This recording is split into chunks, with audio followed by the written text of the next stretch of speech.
High cortisol is very inflammatory. It burns brain neurons and it pulverizes bones. We did not evolve to be in fight or flight constantly. So, unfortunately, society today almost requires us to be in fight or flight. From the food we eat to the exercise we're told to do. People with anxiety and depression, people who have had insomnia, pain will go away.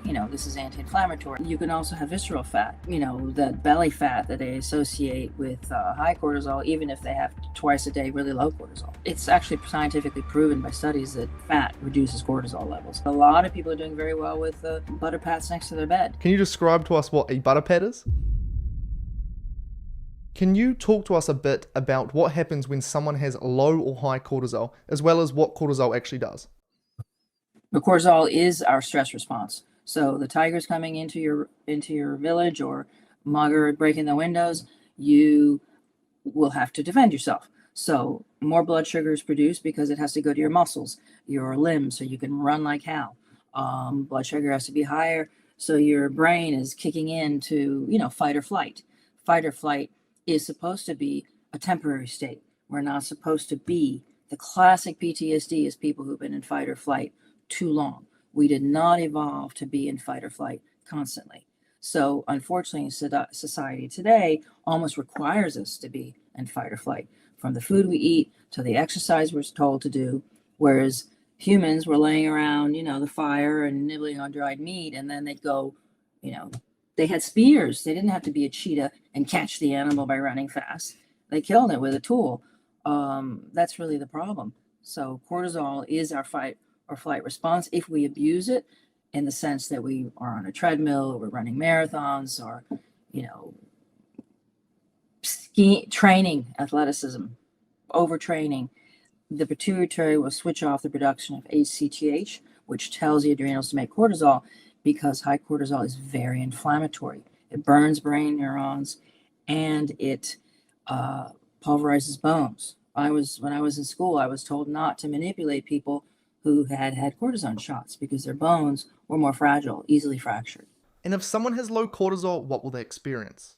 Unfortunately, it feels the same. So more depression, PTSD, reactive blood sugar, air hunger is one of the, you can't get your breath, swelling in the limbs. That's because aldosterone, which regulates body fluid, is very much involved in that stress response.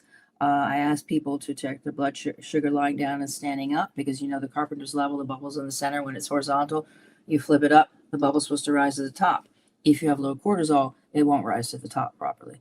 So things like that. Other than that, you can also have visceral fat because you're in a stress state. So you're not going to burn, you can accumulate fat. It's usually associated with high cortisol, but you can have people have high and low throughout the day. So they can have that, that belly fat that they associate with high cortisol, even if they have twice a day really low cortisol. What are some other things people can do to minimize their cortisol? I've heard you talk about stimulants in the past. Obviously, stimulants play a large role. Whenever you drink coffee, you do get a large cortisol spike, but what else is there? What are some other things that people can do to keep their cortisol minimized? Well, it's actually scientifically proven by studies that cholesterol reduces, fat reduces cortisol levels. So they've done that with elite athletes who had high cortisol levels because they were training, and they ate more high fat diet, and their cortisol levels came down a lot quicker than the people eating carbs.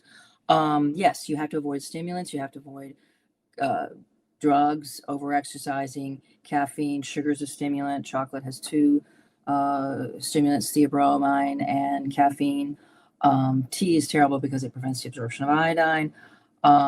Basically, stimulants, look at all these people with their nicotine thingies in their mouth. It's just people are on drugs to stay awake, to study for college, for tests and things. It's almost ubiquitous in our society. So that will destroy your cortisol levels. Depressants, benzodiazepines, cannabis wreaks havoc with cortisol levels because it is actually a stimulant, not a depressant. They all hit the body the same way, as a way to temporarily raise cortisol levels. You feel great, and then eventually you crash. Now, if you'd like to know your cortisol levels, as well as all of your other key blood markers, I highly recommend today's sponsor, LabCorp On Demand. LabCorp On Demand offers over 70 lab tests that you can do directly. There's no doctor's appointment needed. Getting a full blood panel can be frustrating. Many doctors either ask endless questions or they flat out refuse to test for certain markers, but it's not like this anymore. Now you can use the link below to purchase a test, then schedule a test or walk into LabCorp On Demand's 2,000 plus patient centers for sample collection. Your sample is collected just like it would be in a doctor's office. There's no need to prick your own finger.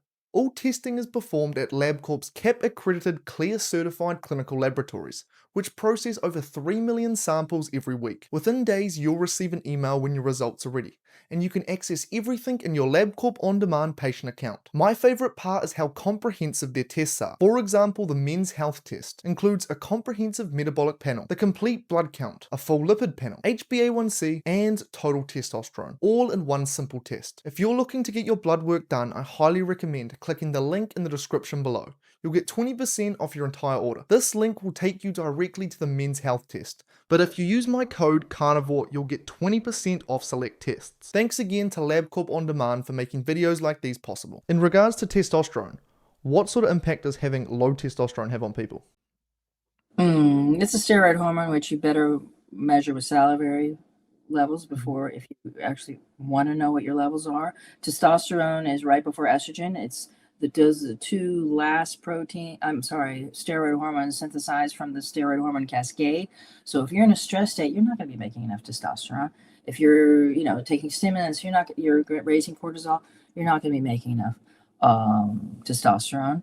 And sugar is a stimulant. I mean, they told women to stop eating fat and to take sugar. They did the same with men. Men are exercising. I think people are over exercising in order to, if you're exercising too much, you're not going to get all the way to the right on the steroid hormone cascade. You're just going to be producing cortisol. So how much exercise do you recommend someone does? I mean, I personally exercise 3 to 4 times a week, but I never do it to the point where I used to be a runner and I used to be, I'm a martial artist. I'm a master in Kung Fu, and I used to have to fight in order to become a master, I had to fight. And that's when my cortisol levels tanked and I stopped exercising for a year. Now I don't do anything that keeps my cortisol high, for more than a minute. Paddleboarding is different because you're on the water and it's meditative. So it really doesn't have to do, if I went running, I would have, terrible issues with arrhythmia, but I can go paddleboarding for 6K.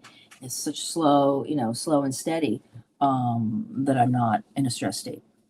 So I don't know. I can't tell you if you have cortisol issues, you got to stop exercising temporarily.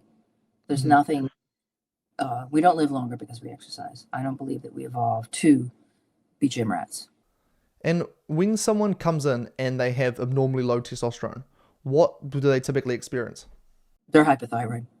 But in terms of how they physically manifest, like what sort of symptoms do people have? Okay, so testosterone is associated with vigor. It's kind of it's like, let's say the male medical gaze is what I call it. Okay, as you said, both male and female need testosterone. It's just one of the many steroid hormones that we need to synthesize. It doesn't have to do with when men were chemically castrated because they had prostate cancer, their adrenals were making their testosterone.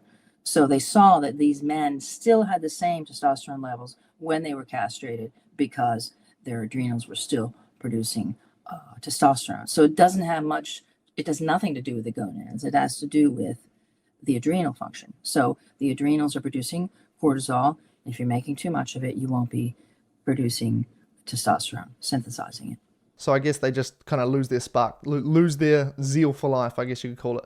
A lot of people think of testosterone as a male hormone, but when women have low testosterone, it's also a big problem. Can you talk to us a bit about that? I don't think it's a male or female hormone. I think that comes from the medical male gaze.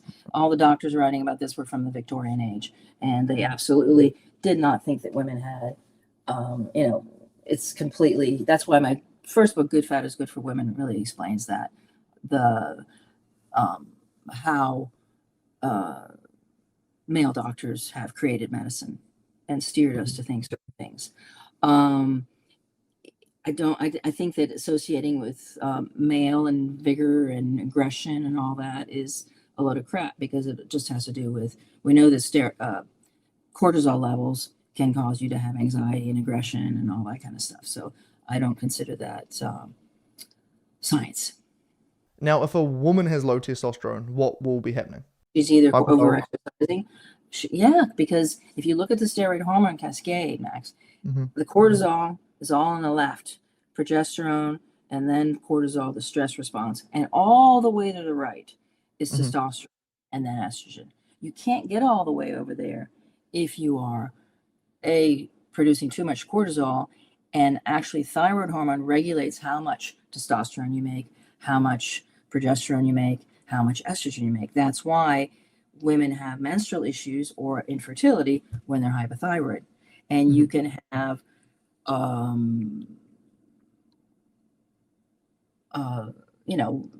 improperly formed sexual characteristics if you have thyroid issues.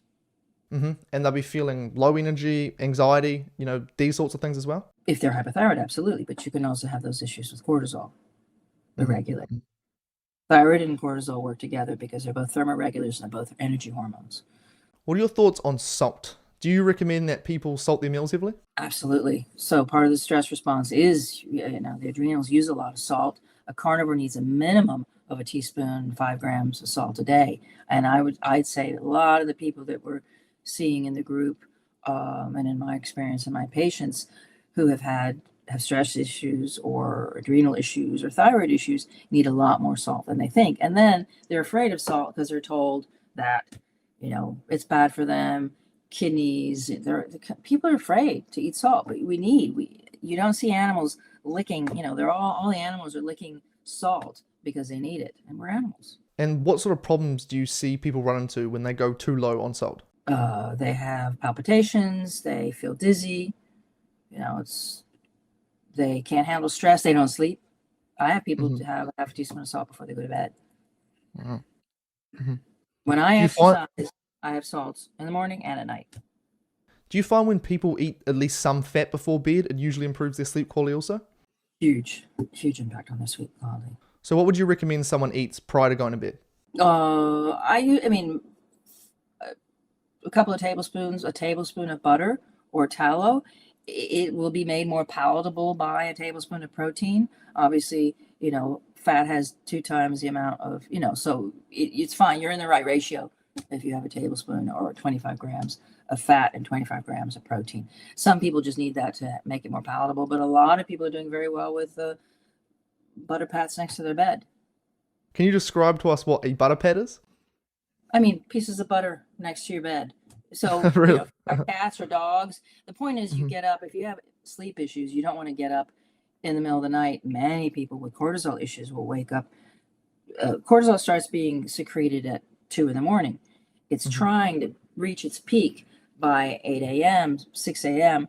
And if it's faltering and it's not doing that well, you're going to wake up. It's going to be a blood sugar roller coaster. Eating the fat in the middle of the night will help that and before bed. But if you go in the kitchen and you turn the lights or you open the fridge, it's stimulatory. So that's why. Makes sense. Could you talk to us a little bit about iodine? I know you're a big proponent of it. You're a big fan of iodine, and you say that it makes a big difference for a lot of people. So can you tell us about why that's so important? Because so many tissues need iodine, not just the thyroid. People think that just the thyroid needs iodine. Iodine, you need huge amount of iodine and thyroid hormone during adolescence. It builds thyroid hormone and iodine, build the sexual characteristics. In 1934, they were measuring each tissue and saw how much iodine was in it. So female breasts have a lot of iodine, the male prostate has a lot of iodine, the uterus, the ovaries, all these tissues have the equivalent amount of iodine that the thyroid needs. So unfortunately, the recommended, the RDA is 150 micrograms, which is ridiculous because we need so much more iodine than that. to prevent goiter. Used to be goiter you only found in mountainous areas like Bolivia or Switzerland, but now it's everywhere because of oatmeal and phthalates and oat milk and tea. Congenital hypothyroidism is rampant in the tea growing area. I did a paper on this, tea growing areas of India and China, because tea prevents the absorption of iodine because of the fluoride that's in the soil where the tea plants grow, which gives it that acrid taste. Do you think people can get enough iodine just from the meat and fat they eat? No, absolutely not. Because we didn't used to need to supplement unless you were in Bolivia and Switzerland and Michigan, the goiter belts. You can just Google goiter belts. And my family's from Tennessee. I was born in New York City, but my family had several people who were hypothyroid because they grew up in the mountains. Obviously, the iodine that is in the soil will, but the soil will be depleted of iodine if you live in a mountainous region. But now we have substances that interfere with the absorption of iodine. Mm-hmm. So how much? I recommend about a minimum of 2 drops of 5% in the US, 15% in the UK. So Jean Lugol's 1827 solution, he was able to render iodine crystal soluble with potassium iodide, and that's why it was 15%. So 10% from the potassium iodide, 5% from the crystals. The Americans got so freaked out about, they were pushing, since the Wolff-Chaikoff effect, the total lie that rats were rendered hypothyroid by iodine, that all the solutions that were 15%, which is the actual recipe for the Lugol's, they started calling it 5%. So it's very confusing because I have patients in the UK and they're like, oh, what is it? I always say, originally I said 15%. So you really have to, describe why it's 15 or 5 or 2% in the US as well. And so why is fat so important for this hormone building process? Because steroid hormones are made out of cholesterol. They're cholesterol derived. And obviously other hormones are made out of protein peptides. But the entire stress response, the entire adrenal response, which is the stress response, the entire immune response is made out of cholesterol. So that's why fat's very important. Now, when people increase their fat, what do you typically see happen? It depends. People who have been avoiding fat all their lives may have a eureka moment of, wow, I feel better, I have more energy. And people who can't digest it properly will have a yuck factor. Thyroid hormone regulates how much bile your liver produces and how much lipase your pancreas produces. So if there are any issues, thyroid issues, or even stress issues, adrenal issues, cortisol will be produced at a higher rate, so you need more fat. You kind of have to go with the flow. If you switch over and you're hypothyroid, you may have very high cholesterol levels, which is because thyroid is how much cholesterol you synthesize. So there are things to look for. Do you have any great examples of people that have been on a very low fat diet and then they jump onto this high fat approach and, just very quickly they see their entire life change? Yes, absolutely. Many, many, many, many people. Can you give us an example or two? I think people like relating to stories. Yes, I understand. Well, people with anxiety and depression, people who have had insomnia, all of a sudden they are able to metabolize the cholesterol, and they have their sympathetic response will be less heightened. Pain will go away. This is anti-inflammatory, so joint pain, arthritis, any kind of itis will be reduced by the high fat approach. So we're not told this, and people avoid fat. So you get to a point where your body can forget how to use fat. You may have to do some hacks along the way.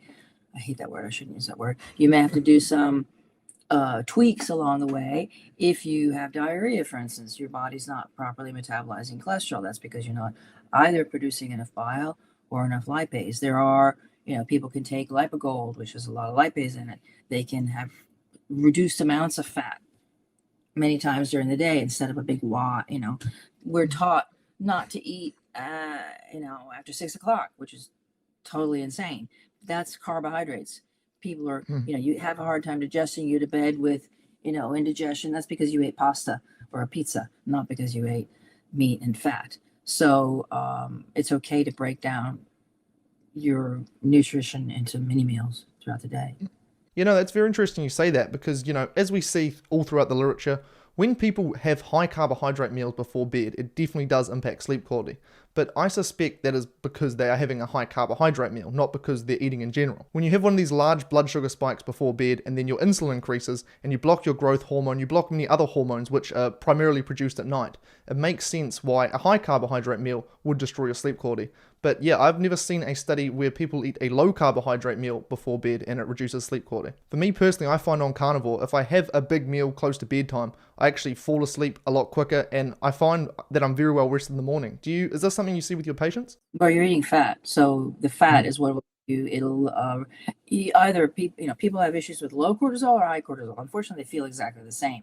Yeah. Anxiety, PTSD, the exact same feelings. So you have to really test your salivary cortisol test levels to know. A lot of people come to me and say, "Oh, I've got high cortisol," but they actually have low cortisol, which Hmm. can produce an Addisonian response of reactive hypoglycemia. So eating closer to bedtime, you're going to sleep. You're going to be able to Hmm. produce your cortisol will be at the right level for you to produce melatonin, which is cortisol is supposed to go down at bedtime, and then melatonin will be produced. If it's high, melatonin will not be produced. The problem I have is people who are their sympathetic nervous system is so screwed up that they tell me, "Oh, I ate some carbs before bed and I slept better." That's because they had a stimulant before bed, and that stimulant is needed for them because they have low cortisol. Hmm. Now, another thing that I see some people do is they hear they need to do this whole high fat carnivore diet thing, but they sort of take it to the extreme end. They'll be snacking on butter all day, eating very few actual meals, and what ends up happening is their overall total protein intake is very low. So, can you quickly talk to us about the importance of also making sure that you get enough protein in? Okay, so it's overrated. Sarcopenia is, I think that we definitely need protein. As I said, we get to the point where we naturally eat what we need of those two micronutrients. When you add macronutrients, when you add carbs, you're throwing the whole thing, throwing all the regulation off. We need protein because obviously enzymes are made out of proteins, peptides, protein. Thyroid hormone is a protein derived, has a tyrosine uh, core, which is a protein. So we definitely need protein, but energy comes from fat. So if Mhm. you need a lot of energy, you need more fat. Protein is just regenerating tissue, ligaments. Obviously it makes collagen and enzymes. Mhm. And in terms of fat sources on a carnivore diet, what do you prefer the most? Some people argue that butter is better due to the high butyrate content as well as some other nutrients, whereas I also see many people arguing that just regular old beef fat is the best as it's much more species appropriate. I'd tend to agree with the latter, but yeah, I'd love to hear your opinion on that. Yeah, butter and I mean, I don't the whole butyrate thing. Our microbiome is just fine. It takes 2 weeks for the microbiome to change. When you remove the carbs, you eat just meat and fat. The microbiome butyrate is not. We don't need to have the butyrate. It's some people have inflammation issues with the teeny tiny amount of milk protein and butter. Most people don't. So butter and tallow are high on my list. People obviously used to use a lot of lard, but today's pigs have a higher content of omega-6. So I don't, it's not, if you have inflammation issues, I wouldn't recommend that. And people are taught that eggs have a lot of cholesterol. They don't. You have an egg white, which has all protein, and the yolk is half protein and half cholesterol. So, if people are eating 20 eggs, they're not going to be getting enough fat. Now, I'd like to know why you are against the consumption of plants. Because of plant chemicals, because I think that we did evolve to eat some plants, fruit, because fruit, we can't, fruit plants make fruit, so you eat it and poop over there and another tree grows. But the roots, I agree with the roots, the seeds, and the stems, the leaves, I'm sorry, are full of chemicals which are detrimental. There's no nutrition in it. There's nothing that Mhm. we get from it that is nutritional. So why eat it? We know that there are, issues, all kinds of plant um, toxins in plants. So Mhm. why try? I mean, this whole thing of fermentation now, this is all the rage. We learned how not to die eating beans by soaking them overnight. The whole sourdough thing, it renders it slightly more digestible. You're still eating a very, very inflammatory. Gluten is incredibly inflammatory. Hmm. Would you agree that with modern agricultural practices, how we've essentially turned fruit from these small bitter things into these large sugar candies, that this is certainly, at least suboptimal? I always like to bring up the example of watermelons. They used to be, estimated 20 times smaller and 20 times less concentrated in sugar. So a modern watermelon, in theory, has potentially as much as 400 times more sugar now than it did in its original form. Do you think our physiology has adapted to this? No, absolutely not. Same with bananas. We were not supposed to eat these things. We humans, who were very smart and clever, Mhm. genetically modified them to make them more uh, and taste better. But we've done that with everything. We've done that with Mhm. pigs. We've done it with eggs. With chickens. So, absolutely, we don't have, and the whole thing that we have enzymes. I mean, the human enzyme, the human metabolism, we became a human by eating animal fat. That's when our brains grew. So it's only been downhill from there, as physiologically speaking, when we Mhm. invented culture. So you think people should follow a diet that includes a minimal amount of fruit? Absolutely, absolutely. It depends on what you're. I mean, I personally don't eat fruit, but some people. I mean, I say that you can get away with eating some fruit. I mean, if there are blackberries in the mountain, it's different than buying, mass-produced strawberries at the grocery store. I'd also like to know your thoughts on organ meats. I think they're unnecessary. I think Unnecessary? they're unnecessary in the sense that we look to liver because it has a lot of, it's a, liver and egg yolk has a whole bunch of, um, liver has a lot of nutrients in it. But I don't think you need people who are anemic or hypothyroid, and they need to, they don't need to eat organ meat to be healthy. I really don't. And the supplements are, I mean, they're so expensive. If somebody is having a blood infusions because they're so anemic because they're hypothyroid, until they're not hypothyroid, I recommend 100 grams of liver 2 to 3 times a week for those people. But I never eat it. I mean, it's nose to tail. You don't want to waste anything from an animal, right? So that's the concept of nose to tail. But do you need it every day? Absolutely not. Now, liver in particular is very high in vitamin A, and there are many people on carnivore who swear by organ meats. They eat an absurd amount of them, and I think some of them actually show symptoms of low-grade vitamin A toxicity. Now, in the past when I've said this, people have said, oh, well, we have no case reports of this. There are no cases in the medical literature where we've seen people get vitamin A toxicity from organ meats. The only examples we have of vitamin A toxicity are from excessive supplement use. But I'm not convinced that just because there's none in the medical literature, that some people aren't suffering from low-grade vitamin A toxicity. Would you agree with me on this? I do. I do. I think people can overdo the liver. They're told that it's, they're eating it raw. They're eating it. They're watching videos. Absolutely. In regards to thyroid, a lot of people say you need carbohydrates for optimal thyroid function. I know everything you say is complete contrary to this, so I would assume you disagree with this. Can you explain to us why this is just simply not true? Why do they say that? Because they say that about everything, don't they? They say your brain needs carbohydrates.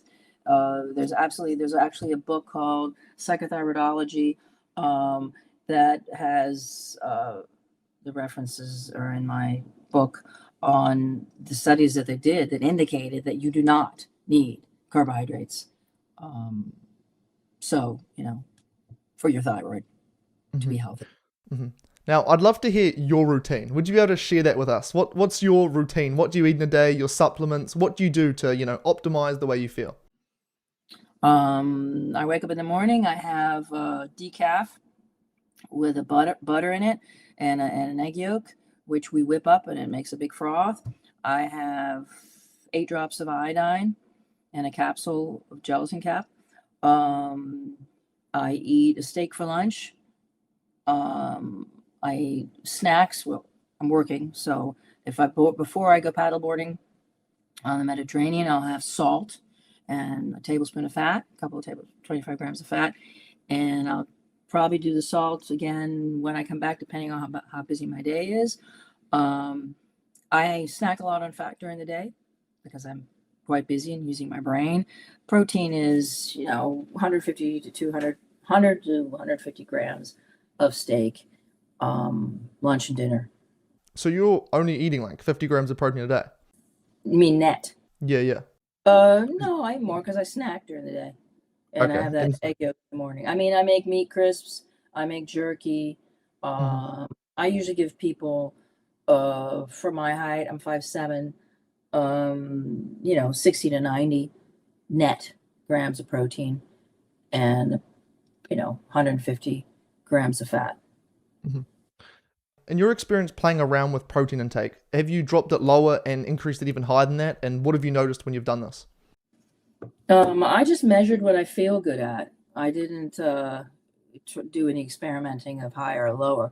I mean, higher, I could say, yeah, I did, but I feel better with, more fat, less protein. Yeah, no, I'm the complete same. I find the same too. I've actually dropped my protein, which down very low. I used to eat like 300 grams of protein a day back when I started carnivore, but recently I've been eating 130 to 150 grams and increased my fat considerably, and I feel a lot better. So yeah, definitely the same there. So the solution we basically keep coming back to is eat the species appropriate diet of meat and eggs. Now, a lot of people are very concerned about eating this way. They're worried that they're going to have high cholesterol levels and it's going to give them a heart attack, or the saturated fat's going to clog their arteries. Obviously, you and I know this is, very unsupported. But can you, give some words of reassurance to people online? Um, it's anti-inflammatory. Don't be afraid. Question authority, question the science that you've been given. Menopause does not cause any symptoms at all. You just don't make any more babies. You don't bleed. I mean, we're told all these things that are not true. So the cholesterol hypothesis and the menopause hypothesis, those are two of the main ones. Hmm. Wow, Dr. Bright, thank you very much for that. You don't do too many interviews anymore, so I really appreciate you coming on and sharing your insights with my audience. And word on the street is that you've actually just started your own YouTube channel. So can you tell everyone where to find you? Awesome. All right, so I've just started a YouTube channel. I want to be giving a lot more information because I'm in semi-retirement. I have so much information in my books, but I want to make it available in videos so it's a little bit more accessible, and we'll be talking about a lot of different things.